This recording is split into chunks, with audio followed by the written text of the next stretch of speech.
Je voudrais commencer par remercier évidemment la Fondation BNP Paribas, d'abord d'avoir organisé cette conférence et aussi et surtout d'avoir financé ce projet de recherche que je vais vous présenter maintenant.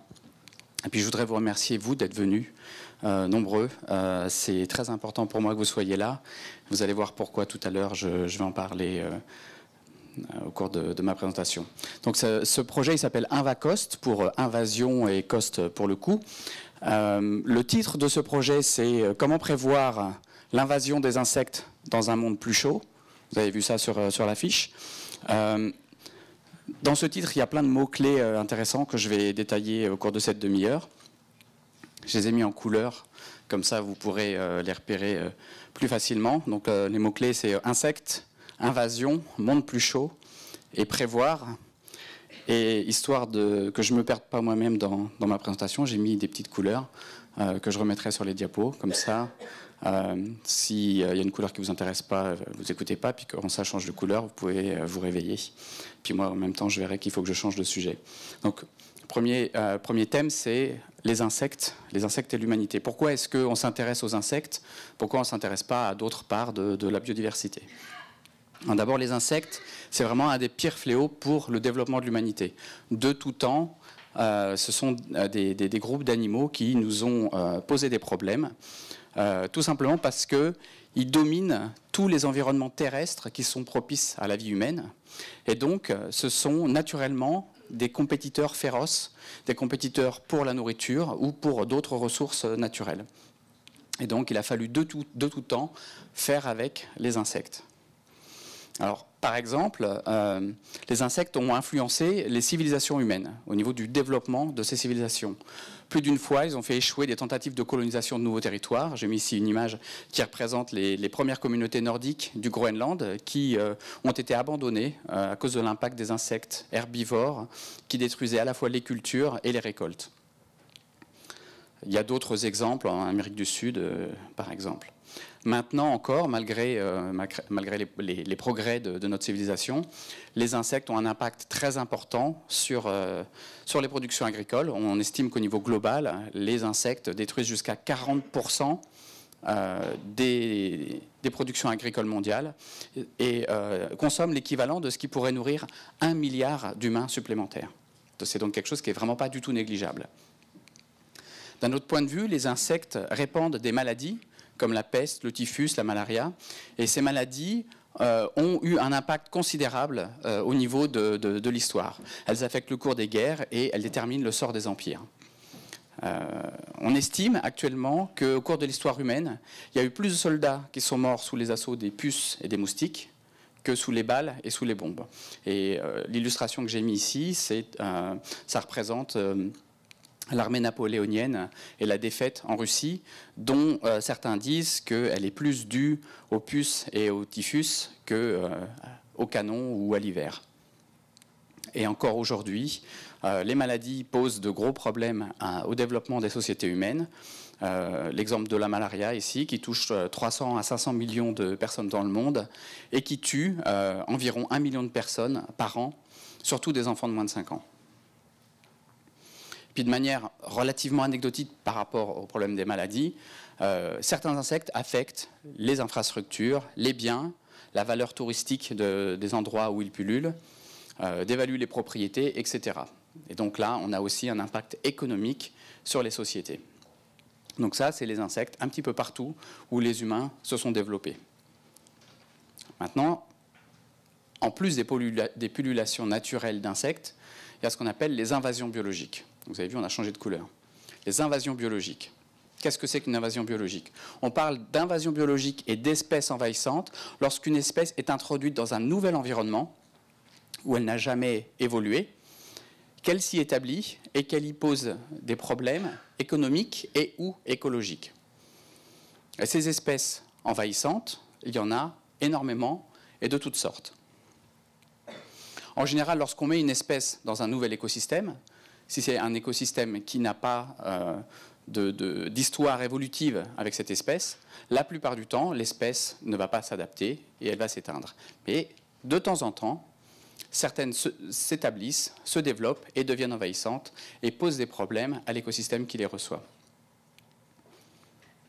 En fait, pendant des dizaines de millions d'années, il faut réaliser que les espèces qui sont incapables de dispersion à longue distance ont divergé à l'abri derrière des barrières géographiques et ont évolué sans histoire commune avec d'autres espèces qui sont à l'autre bout de la planète ou tout simplement à quelques centaines de kilomètres, mais derrière une mer ou une montagne.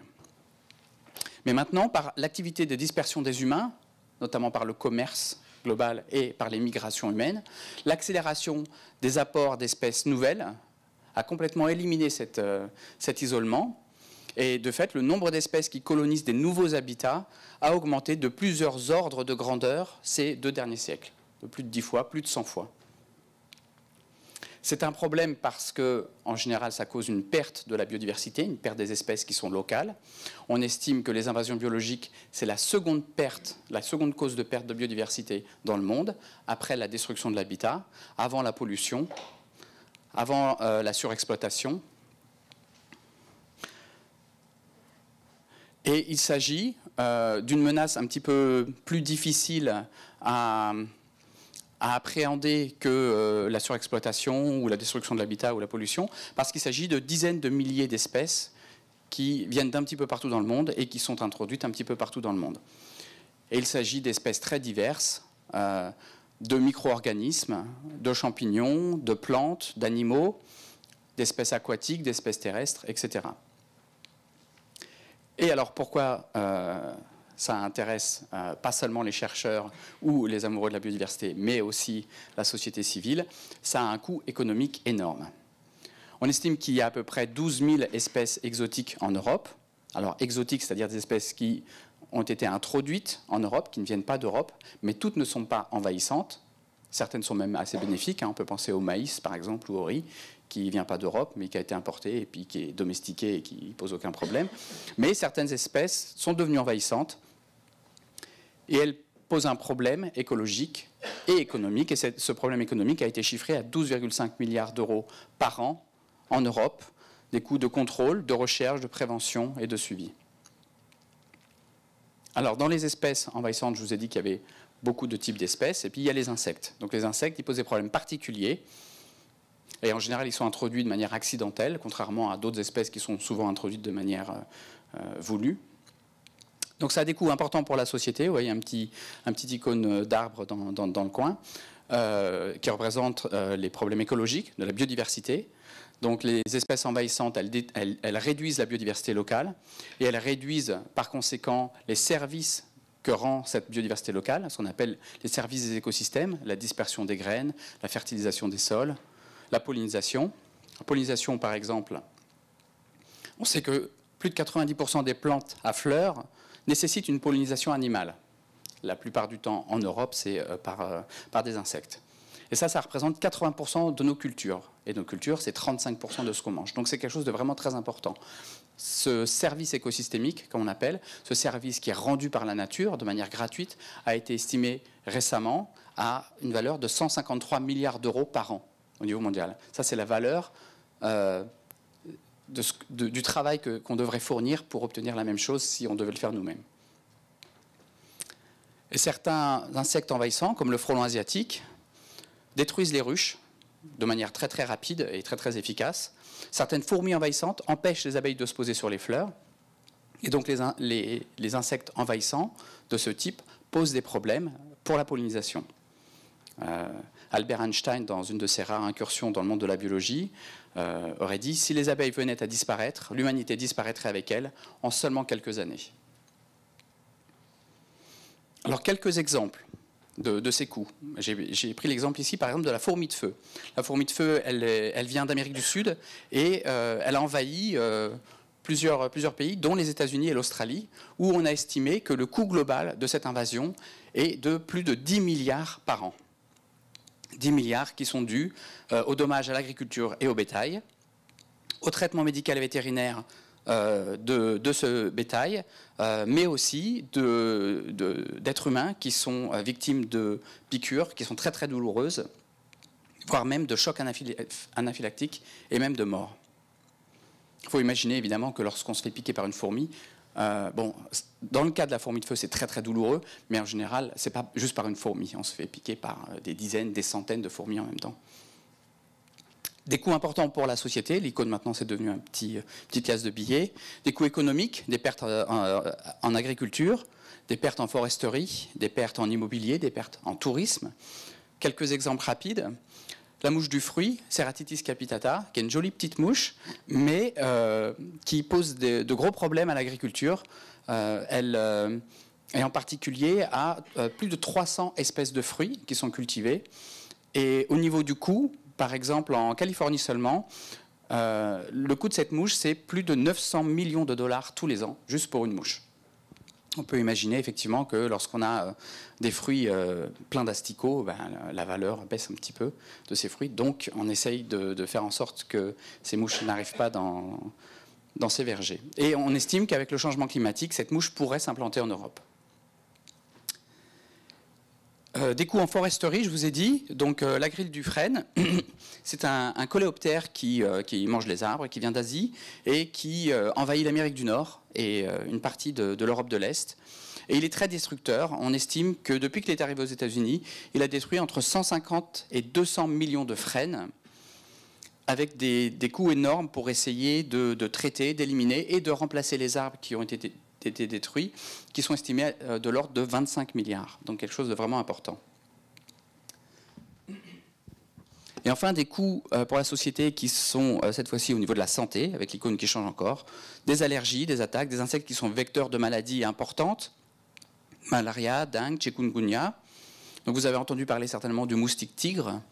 Il est d'origine asiatique, alors on appelle moustique tigre, non pas parce qu'il est féroce, même s'il l'est certainement, mais parce qu'il a un abdomen rayé. Il est maintenant présent dans à peu près 80 pays sur les 5 continents. Et on l'a aperçu récemment dans le sud de la France. Et on estime qu'avec le changement climatique, il pourrait commencer à remonter dans le nord. C'est un vecteur d'une trentaine de virus différents, dont la dengue et le chikungunya. Alors je vous ai donné des exemples de types d'impact. Je vais vous donner maintenant un exemple en me focalisant sur un type d'insecte. Les fourmis. Alors les fourmis, c'est pas une espèce d'insecte, c'est une famille d'insectes. Et cette famille, en fait, on estime à peu près 20 000 espèces de fourmis. Sur ces 20 000 espèces, il y en a 200 qui ont déjà été observées en dehors de leur aire de répartition naturelle. Et sur ces 200, il y en a une petite vingtaine qui est devenue envahissante. Et quand on dit envahissante, elles sont, dans le cas de cette vingtaine, très envahissantes. Elles posent vraiment des gros problèmes. Pourquoi elles sont douées pour être envahissantes? Ben, elles sont toutes petites. Une colonie de fourmis peut tenir dans mon poing et elles sont assez souvent, par exemple, dans des pots de plantes ornementales qui sont transportées d'un continent à l'autre assez régulièrement. Donc ici, sur cette première carte, vous voyez plein de petits points de couleur. Chaque point représente une observation d'une espèce de fourmis envahissantes. Et les trajets en dessous, c'est le pays d'origine et le pays d'invasion. Donc vous voyez qu'en fait, elles sont à peu près partout, et elles viennent à peu près partout, et elles vont à peu près partout. Et alors c'est un problème parce qu'elles ont des impacts importants. Elles ont des conséquences pour la biodiversité. Elles nettoient complètement les écosystèmes où elles arrivent. En général, elles sont très agressives. Elles éliminent très rapidement les fourmis natives, d'autres arthropodes avec, d'autres insectes, des araignées, des crabes sur certaines îles, mais aussi des animaux plus gros. Vous voyez ici un oiseau, des reptiles, des amphibiens et même des mammifères. Ce qui veut dire que les écosystèmes ne fonctionnent plus très bien. Il y a des problèmes de dispersion de graines, de pollinisation, de cycle des éléments nutritifs, de structure des communautés, etc. Et puis des impacts sur les sociétés humaines, des problèmes dans les agricultures, il y a certains endroits où les agriculteurs ne veulent plus aller lorsqu'il y a certaines espèces de fourmis qui sont très agressives et très douloureuses, des infestations d'habitats, des destructions des équipements électriques, des piqûres, des allergies, des vecteurs de maladies, et au total un énorme coût économique de ces toutes petites espèces. Et les fourmis, ça aime bien le chaud, ou en tout cas ça n'aime pas le froid. Donc c'est pour ça qu'il y a un lien important avec le changement climatique. Mais avant de vous expliquer les liens entre les invasions biologiques et le changement climatique, je voudrais juste dire un petit mot rapide sur le changement climatique. Même si vous avez tous entendu parler de ce que c'est que le changement climatique, il y a quelque chose qui est vraiment important. Quand on parle du changement climatique, on pense augmentation globale des températures moyennes. Et en fait, il y a deux choses qui sont importantes là-dedans. C'est de penser que ce sont des moyennes et ce n'est pas que la température. Donc je vais vous dire juste deux mots très rapides là-dessus. D'abord, une variation de la température moyenne de la planète. On parle actuellement d'environ 2 à 5, 6 degrés en moyenne. En moyenne, ça veut dire que ce n'est pas uniforme sur le globe. Ça veut dire qu'il y a des endroits de la planète où ce sera moins que 2 à 6 degrés, et puis il y a des endroits de la planète où ce sera bien plus. Et puis ce n'est pas uniforme non plus sur l'année. Ça veut dire qu'il y a des moments dans l'année où ce sera un petit peu moins, par exemple au printemps, et puis il y a des moments où ce sera beaucoup plus, certains hivers ou certains étés. Et ça veut dire aussi qu'il y a certains endroits sur la planète où ce sera beaucoup plus à certains moments dans l'année que 2 à 6 degrés. Et pourtant, 6 degrés, c'est gigantesque. Pour une comparaison, les températures moyennes de la Terre pendant le dernier pic de glaciation, il y a 20 000 ans, lorsque de larges surfaces de l'hémisphère nord étaient sous des centaines de mètres de glace, lorsqu'on aurait pu aller à ski en Angleterre, de France, sans aucun problème, en fait, les températures n'étaient que 6 degrés plus froids que maintenant. Donc vous voyez que quand on parle d'un réchauffement de 2 à 6 degrés, en moyenne, c'est quelque chose de très important. Et le changement climatique, ce n'est pas seulement la température.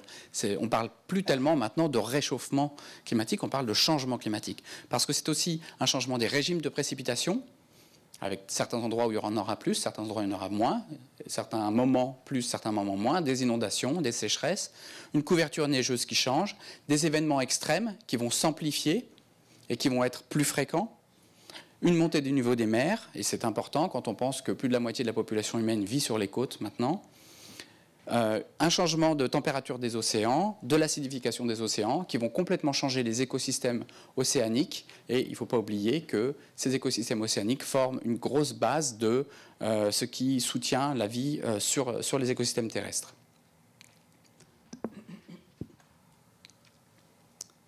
Alors pourquoi le climat est-il important pour la biodiversité ? Le climat est important parce que pour les espèces, le climat, c'est le premier facteur qui fait qu'un environnement est favorable ou non. Ici, je vous ai mis deux espèces de renards, un fennec et un renard polaire, et vous comprenez bien que si on les change d'environnement, les deux vont mourir. Il y en a un qui est dans un désert froid, l'autre qui est dans un désert chaud. Même si là, j'ai pris des extrêmes, en fait, c'est exactement la même chose pour tous les êtres vivants de la planète.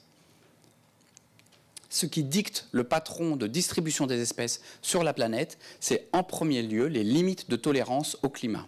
Chaque espèce est particulièrement bien adaptée pour un type de climat et au-delà duquel ou en deçà duquel les individus ne peuvent plus survivre, ne peuvent plus se développer, ne peuvent plus se reproduire. Et donc un climat qui change, ce sont des espèces qui ne sont plus adaptées aux régions où elles sont, et ce sont aussi des régions qui deviennent plus favorables à de nouvelles espèces. Ici vous avez une photo du même endroit, à moins d'un siècle de décalage, et vous voyez que si les insectes ne pouvaient pas vivre au départ à cet endroit-là, ils peuvent maintenant coloniser sans aucun problème. Et donc, le changement climatique a un rôle important dans les invasions biologiques. On a déjà noté, pour énormément d'espèces, des changements de répartition géographique, et en particulier des insectes, parce que les insectes sont des animaux à sang froid, et donc ils dépendent énormément du climat pour leur reproduction, pour leur rythme d'activité, pour leur comportement, etc. Donc on imagine très bien que dans nos pays, la levée des hivers rigoureux, dans la partie nord de l'Europe par exemple, suite au changement climatique, pourrait permettre de faciliter l'établissement d'espèces qui jusqu'ici pouvaient arriver, mais ne pouvaient pas subsister, ne pouvaient pas s'établir et ne pouvaient pas envahir. Et donc nous, dans notre programme de recherche à Invacost, nous travaillons sous l'hypothèse que le changement climatique va faciliter l'invasion de certaines espèces d'insectes envahissants. Et nous allons chercher à étudier quelles espèces pourraient être concernées, quelles régions du monde, et quels pourraient être les coûts associés à ces nouvelles invasions. Donc nous allons essayer de faire des prédictions. Alors pourquoi est-ce qu'on cherche à prévoir ? Bon, il y a évidemment un composant de curiosité scientifique. On voudrait savoir comment ça va être, essayer de comprendre. Mais on sait aussi que les coûts de réparation et les coûts de dommage sont énormément supérieurs aux coûts de prévention. Et donc, c'est important de prévoir où les choses vont se passer pour prévenir plutôt que d'avoir à guérir. En fait, on connaît bien dans la biologie des invasions cette courbe qu'on appelle la courbe des invasions, qui met en abscisse le temps. À l'origine, on a donc l'introduction de l'espèce. Et puis en ordonnée, on a à la fois l'air qui est envahi et de l'autre côté le coût, les deux étant très corrélés. Et on voit bien qu'au départ, le coût est minime pour empêcher qu'une espèce arrive, pour surveiller, ou pour éradiquer très rapidement, ou pour contenir, alors que après, si on attend, et si l'aire d'invasion commence à augmenter, alors le coût devient gigantesque, le coût à la fois en dommages et en contrôle, avec des espoirs d'éradication qui sont de plus en plus faibles. Et donc notre approche, c'est d'étudier les effets des changements climatiques sur les aires favorables d'établissement des espèces envahissantes. Donc je vais vous expliquer brièvement le type de modèle qu'on va faire. Vous allez voir, ça va devenir super méga compliqué, mais vous allez tout comprendre. On prend une espèce, ici la fourmi à fol jaune, Anoplolepis gracilipes. Vous voyez des petits points sur la carte. Tous ces petits points, c'est les points d'observation de l'espèce. Donc elle a déjà commencé à envahir un petit peu partout dans le monde. On va regarder partout où elle est présente. Et partout où elle est présente, on va relever des paramètres climatiques.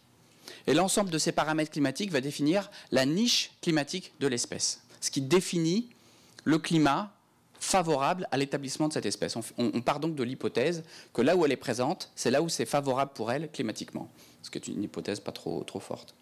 Et donc, à partir de ces variables de climat, on va prendre différentes techniques de modélisation pour faire cette niche climatique et on va la projeter sur une carte du climat et on va regarder partout sur cette carte où on a des aires de climat qui sont favorables à cette espèce.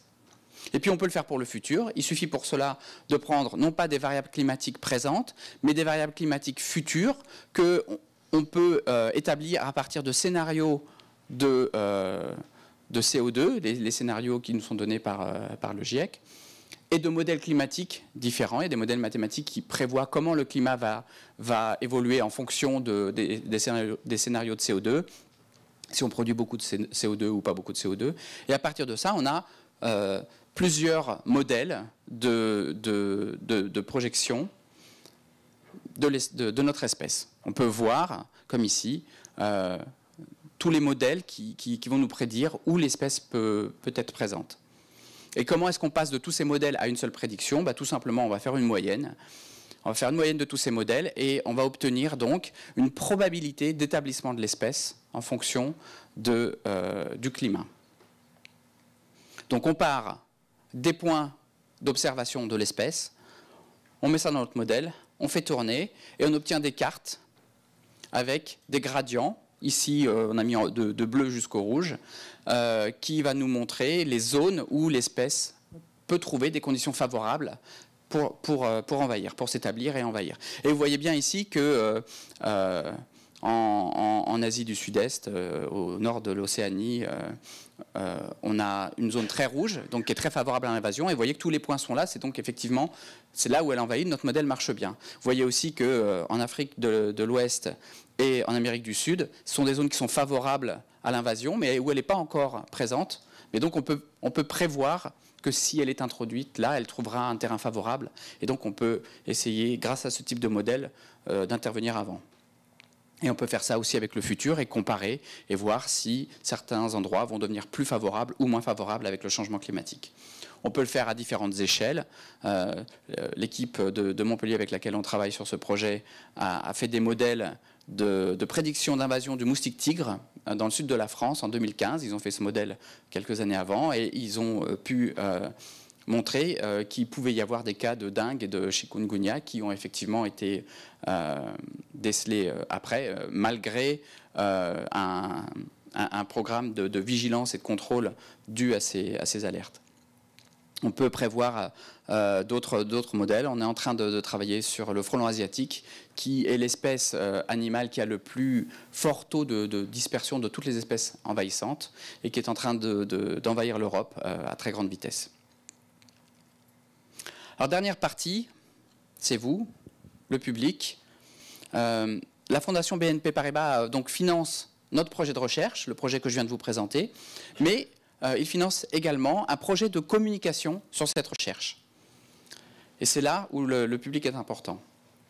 Le projet que nous avons mis au point et que nous avons proposé, c'est un projet d'un nouveau type de sciences participatives. C'est un type inédit. Les sciences participatives, je ne sais pas si vous savez, en 2 mots, en général, le public va faire des observations, par exemple les dates d'arrivée des oiseaux migrateurs, d'éclosion de certaines fleurs, la présence d'oiseaux ou de papillons dans leur jardin, et va faire remonter ces données aux chercheurs. Et comme ils peuvent être des millions sur des très très grands territoires, ça fait énormément de données que les chercheurs ne pourraient pas trouver tout seuls. Les chercheurs font les analyses, publient les résultats et font éventuellement redescendre les informations aux participants. Mais ça reste quand même une tentative d'intéresser le public à des questions que les chercheurs se posent et qui ne sont pas forcément les questions que le public se serait posées. Et donc nous, on voudrait faire quelque chose de fondamentalement différent. On voudrait faire des sciences participatives où le public n'est plus les petites mains qui fournissent les données, mais où il a plus un rôle proche du directeur de recherche. En cela, qui va poser les questions sur lesquelles les chercheurs vont se pencher et qui va suggérer les analyses et faire les choix en amont. Alors, quelques exemples de questions qui pourraient se poser, c'est par exemple, quel va être l'impact de telle espèce? Ou quels sont les risques pour telle activité économique? Est-ce que le chikungunya pourrait arriver dans ma région? Vers quelle année est-ce qu'on pourrait attendre l'invasion de telle espèce à tel endroit? Quel peut être l'impact du changement climatique, par exemple, sur les invasions des ravageurs de vignes? Quel serait le coût économique de l'arrivée de telle espèce dans ma ville, comme les termites, par exemple? Est-ce que telle espèce pourrait arriver en Europe, la fourmi de feu, par exemple, qui pose des gros problèmes aux États-Unis et en Australie? On peut se demander si elle pourrait arriver ici. Si on a plusieurs types d'impacts comme ça et de coûts économiques, est-ce qu'on peut les comparer? Quelle serait la pire espèce envahissante, par exemple, pour l'agriculture en France, etc. Donc, dans le cadre de notre projet, Invacost, ça implique plusieurs possibilités. D'abord, de choisir certaines espèces sur lesquelles nous allons travailler. Nous allons établir une liste des espèces pour lesquelles il y a suffisamment de données, pour lesquelles on sait qu'il y a un impact. On en choisira quelques-unes, mais on laissera le public choisir les espèces qui les intéressent, sur lesquelles ils voudraient qu'on travaille. On va proposer, ils pourront proposer également des analyses précises sur ces espèces et poser des questions sur les résultats que nous mettrons à disposition du public. Et ça va permettre plusieurs choses. Ça va permettre de suivre la démarche scientifique à chacune de ces étapes. Et la démarche scientifique, elle est souvent au moins aussi intéressante que les résultats eux-mêmes. Comprendre pourquoi certaines analyses ne sont pas possibles ou ne sont pas souhaitables. Pourquoi certains résultats ne sont pas toujours simples à obtenir ou simples à interpréter. Et ça va faire réaliser aussi au public que les réponses amènent souvent à d'autres questions et que ça, c'est une bonne chose. Alors pour ça, on a une équipe de recherche assez complète, donc à Orsay, où on travaille à l'Université Paris-Sud. Mais également, on a 8 autres équipes, dont 2 françaises, toutes les 2 à Montpellier, qui sont des équipes d'épidémiologistes et d'économistes. Nous, on est des écologues. Dans les 8 autres équipes, il y a un petit peu de tout. Et donc, tous ensemble, on a une synergie pour travailler sur ce projet. Et puis, on a un chargé de communication qui est aussi très important, puisqu'il va être chargé de communiquer avec le public, de faire cette interface entre le public et la recherche, grâce à un site web dédié. Donc ce site web, il va avoir plusieurs parties. Une partie blog qui va donner des informations sur les progrès des scientifiques, la vie du labo, des essais sur la thématique. Une partie forum où vous pourrez poser des questions, où vous pourrez aussi voter sur les questions, parce que certaines questions seront plus intéressantes que d'autres, et donc on prendra celles que le public plébiscite, et sur lesquelles on postera aussi nos réponses et des commentaires sur ces résultats. Une partie explication du projet, ce que j'ai fait maintenant. Et puis, une partie aussi présentation de l'équipe, avec présentation des membres de l'équipe, leur parcours, etc., histoire de rendre les choses un peu plus vivantes. Donc, le site web qu'on ne voit pas très bien ici est maintenant en ligne. Il s'appelle invacost.fr. Donc, c'est relativement facile de s'en souvenir. Il est accessible sur Internet à partir de votre ordinateur, de votre tablette, de votre iPhone. Et vous pouvez dès maintenant poser toutes les questions qui vous intéressent et on essaiera de se mettre au boulot et d'y répondre. Voilà, je vous remercie.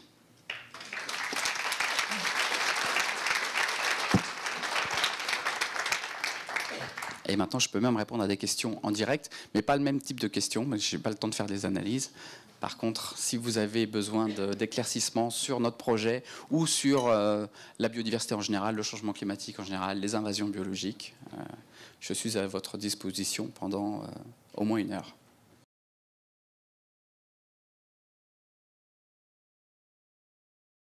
C'est une très bonne question et c'est une question à laquelle je n'avais pas pensé. Effectivement, il y a des programmes de lutte biologique, par exemple, avec des espèces de... Imaginez par exemple certaines coccinelles qui sont des prédateurs de pucerons. Donc c'est quelque chose qui pourrait être envisageable. Ce serait quelque chose qui resterait de notre point de vue très théorique. On resterait vraiment sur les modèles pour pouvoir travailler sur des espèces qui servent de contrôle biologique. Il faut énormément d'études et notamment d'études d'impact pour être sûr que ces espèces vont affecter uniquement l'espèce cible et pas autre chose. Et en général, ce n'est pas souvent le cas.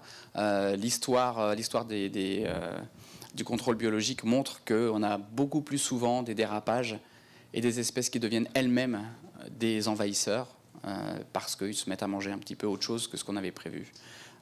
Mais effectivement, c'est un très bon point. Et si on a des espèces comme ça qui sont demandées par le public, je pense qu'on essaiera de travailler là-dessus. Oui.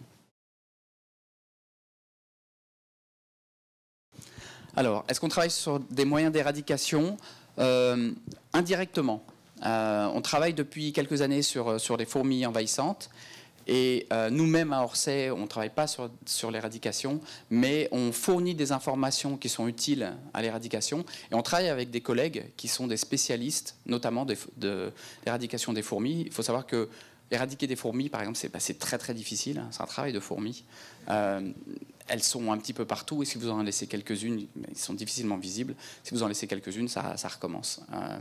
Et donc on a des gens qui travaillent avec nous, notamment en Australie, qui sont spécialisés dans l'éradication des fourmis envahissantes sans éliminer les fourmis locales, ce qui est encore plus difficile. Mais de manière directe, non.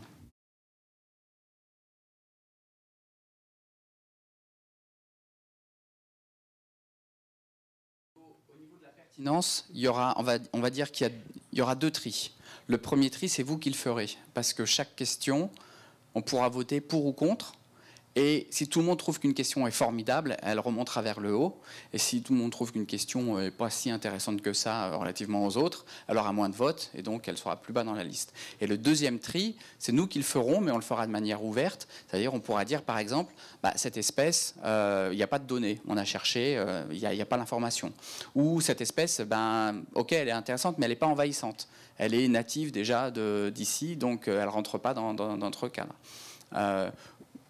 Ce genre de justification. Il est possible qu'on dise aussi super, mais là maintenant on en a trop, on a de quoi travailler pendant une 50aine d'années, on est financé que pendant 3 ans ou 4 ans, donc on va se limiter à ces espèces-là, par exemple. Mais on expliquera, notre but c'est vraiment d'intéresser le public à nos recherches, donc et surtout à la démarche. Pas seulement au résultat, mais aussi à la démarche. Donc on expliquera notre sélection parce que ça fait partie de la démarche. Donc on voudra vraiment être ouvert là-dessus. Et puis nous, on n'a absolument rien à cacher ou on n'a pas de préférence a priori. Donc si jamais il y a des espèces qu'on ne veut pas mettre en avant, on expliquera pourquoi.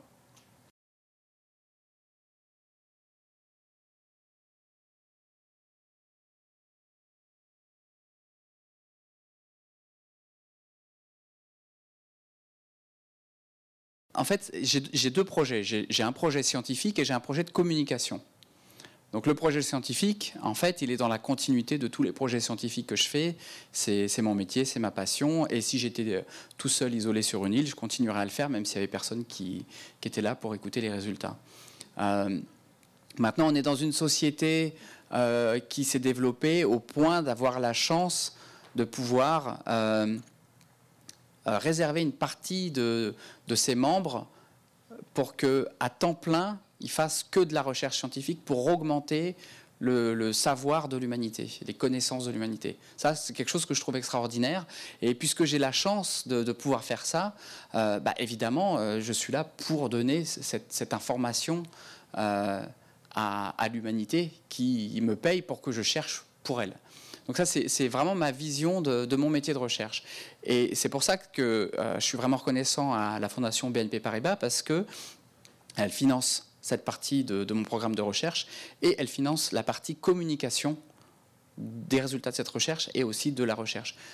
Alors après, que les résultats soient utilisés par la société, c'est en partie ma responsabilité, c'est-à-dire qu'il faut que je communique suffisamment pour qu'il y ait des gens qui s'y intéressent, mais ça ne peut pas se faire si le public n'est pas intéressé. Tant que le public n'est pas intéressé par les problématiques de son environnement, c'est-à-dire de son bien-être et de sa survie, tant que le public est plus intéressé par le salaire des footballeurs que par l'avenir de l'agriculture face à la pollution, au changement climatique et aux invasions biologiques, eh ben, c'est pas moi, avec mon programme de recherche, et c'est pas la Fondation BNP Paribas qui pourront changer les choses. Par contre, si le public commence à montrer un intérêt, à ce moment-là, les institutions prendront de relais, les politiques qui suivent étroitement ce que demande le public prendront le relais, mais ça ne peut pas passer par moi directement qui va voir les politiques et qui va leur dire c'est super important le changement climatique, il faut que vous fassiez quelque chose. C'est que si la population réagit à ça, qu'ils peuvent réagir à ça. Donc en fait, moi j'espère à ma petite échelle intéresser des gens à ces problématiques et peut-être accrocher après des choses plus concrètes.